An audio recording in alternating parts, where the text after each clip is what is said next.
बहुत ही आदर और सम्मान के योग नगली गांव की इस पावन पवित्र धरा पर मेरे समक्ष उपस्थित चौधरी देवीलाल जी की सोच पर पैरा देने वाले सम्मानित पिता तुल्य बुजुर्गों, बड़ी संख्या में उपस्थित मेरी माताओं और बहनों, हम उम्र नौजवान दोस्तों, कृषि प्रधान भारतवर्ष के उज्जवल भविष्य अजीज प्यारे बच्चों, साथ आए जननायक जनता पार्टी के हमारे यमुनानगर जिला इकाई के अध्यक्ष अजीज भाई गुरविंदर तेजवी जी, पार्टी के वरिष्ठ नेता और राष्ट्रीय सचिव माननीय अशोक शेरवाल जी, पूर्व में रही आपकी प्रत्याशी पार्टी की महासचिव डॉक्टर कुसुम शेरवाल जी, हल्का इकाई के अध्यक्ष संजीव संधू जी, तमाम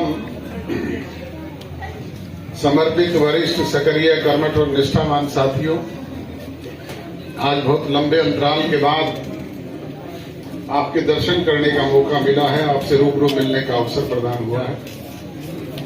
मैं इसके लिए आभारी हूं पार्टी की हमारी स्थानीय यूनिट का, जिन्होंने यहां आयोजन रख करके आपके दर्शन करने का मौका दिया, आपसे रूबरू मिलने का अवसर प्रदान किया। नौजवान दोस्तों, मिशन 2024 शुरू हो चुका है। मिशन 2024 का मतलब है सन 2024 में हमारे यहाँ लोकसभा के चुनाव भी हैं और हरियाणा प्रदेश की असेंबली के चुनाव भी हैं, और इसको लेकर के सभी राजनीतिक दलों ने अपनी अपनी तैयारियां शुरू की हुई है। हमने भी पार्टी के स्तर पे फैसला लिया था कि हम 10 के 10 संसदीय क्षेत्रों में बड़े आयोजन करके गांव-गांव में जाकर के जनसंपर्क अभियान चला करके लोगों की समस्याओं को जानेंगे, समझेंगे और जो भी सरकार के स्तर पे निदान होने वाले हैं उनका निराकरण करने का काम करेंगे। आज से 6 वर्ष पूर्व आपने जींद की पावन धरा पर जननायक जनता पार्टी का गठन किया। पांडु पिंडारा की धरती पर लाखों की तादाद में पहुंच करके एक होनहार नौजवान की पीठ पर हाथ रखा, उसकी हौसला अफजाई की। उसी की बदौलत उसने विपरीत परिस्थितियों में 9 महीने में न केवल नया राजनीतिक संगठन खड़ा किया, बल्कि आपके आशीर्वाद से 3 चुनाव झेले। कभी जींद का उपचुनाव आया, कभी लोकसभा के चुनाव आए, तो कभी हरियाणा प्रदेश की असेंबली के चुनाव हुए। आपका सहयोग आशीर्वाद था, उसी बदौलत पार्टी को 17.5% वोट आपने दिए और 10 विधायक चुन करके हरियाणा प्रदेश की असेंबली में भेजने का काम थोड़े से समय में किया।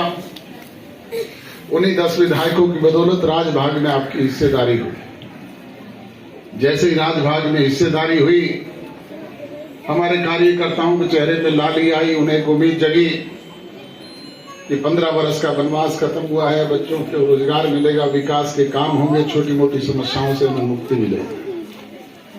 परंतु मुझे कहते हुए अफसोस होता है कि जैसा आपने सोचा था और हम करना चाहते थे, वो इस अरसे में नहीं कर पाए। उसके कई कारण रहे। एक तो हम पूर्ण बहुमत में नहीं, राज्य में सिर्फ 20% के हिस्सेदार हैं, और दूसरा जैसे ही सत्ता परिवर्तन हुआ, कोरोना जैसी विश्वव्यापी महामारी आ गई। कभी पहला फेज, कभी दूसरा फेज, कभी तीसरा फेज, निरंतर 2 साल तक यही चलता रहा। हम चाह करके भी आपके बीच में नहीं आ पाए, और जब तक जनप्रतिनिधि लोगों के बीच में जाए नहीं, उनकी जाने नहीं, समझे नहीं, तब तक उसका समाधान भी नहीं हो पाता। उस कोरोना से मुक्ति मिले तो किसान आंदोलन चल पड़ा। उस किसान आंदोलन की मार भी अगर सबसे ज्यादा किसी को पड़ी तो वो हम पर पड़ी। कानून बनाए थे केंद्र की सरकार ने, लागू करने का काम किया था हरियाणा प्रदेश के सांसदों ने। ना हमारा कोई सांसद था, न केंद्र की सरकार में भागीदारी। फिर भी जगह जगह जो किसान भाई धरने पे बैठे हुए थे, वो एक ही बात करते थे कि दुष्यंत चौटाला इस्तीफा दे दे, सरकार से अलग हो जाए।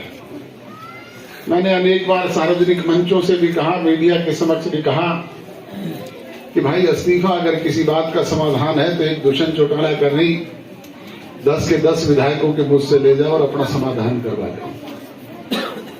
इस्तीफा तो केंद्र की सरकार में मंत्री रही हरसिमरत कौर बादल ने भी मंत्रिमंडल से दिया था। इस्तीफा तो मेरे भाई अभय सिंह चौटाला ने भी विधायकी से दिया था। कुछ हासिल हुआ क्या?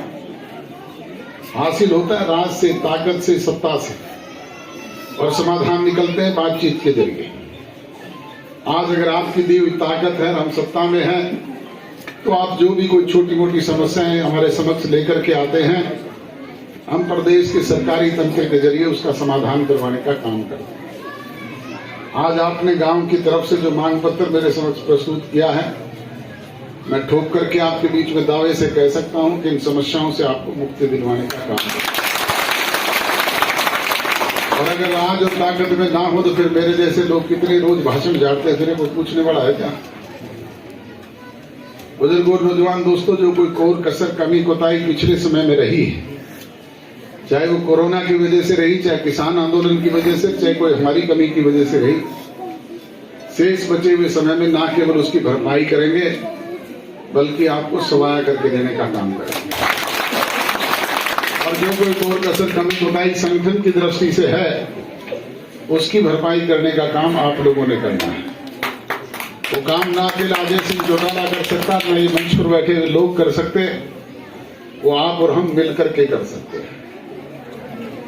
इसलिए आपसे गुजारिश और विनती है कि हर बूथ पे एक बूथ योद्धा और हर बूथ पे एक बूथ सखी, क्योंकि आजकल माताओं बहनों की भी 50% की भागीदारी है, और उनके साथ अनुभवी लोगों की टीम खड़ी करें, ताकि मौका आने पर वो अनुभवी टीम आपकी पार्टी के पक्ष में मतदान करवा करके उसे सत्ता की दहलीज तक पहुंचाने का काम कर सके। यही विनती और निवेदन करने के लिए आपके बीच में हाजिर हुआ था। और ये संभव तब हो पाएगा जब हम आपसी छोटे मोटे मनमुटाव, गिले शिकवे, शिकायतों को दूर करके जाति पाति धर्म और मजहब के बखेड़े से ऊपर उठ करके 36 बिरादरी के भाई एक झंडे के नीचे संगठित होकर के जब वो अवसर आएगा तो इस चाबी के निशान वाला बटन दबाने का काम करेगा। आपके द्वारा दबाया गया वो चाबी का बटन आपके विकास के दरवाजे खोलने का काम करेगा, और हमारे राजनीतिक विरोधी जो तरह तरह की नुक्ताचीनी करते हुए घूमते हैं, उनकी जबान पर ताला लगाने का काम भी जाएगा। यही विनती और निवेदन करते हुए आप सबका आभार व्यक्त करता हूं, धन्यवाद व्यक्त करता हूं।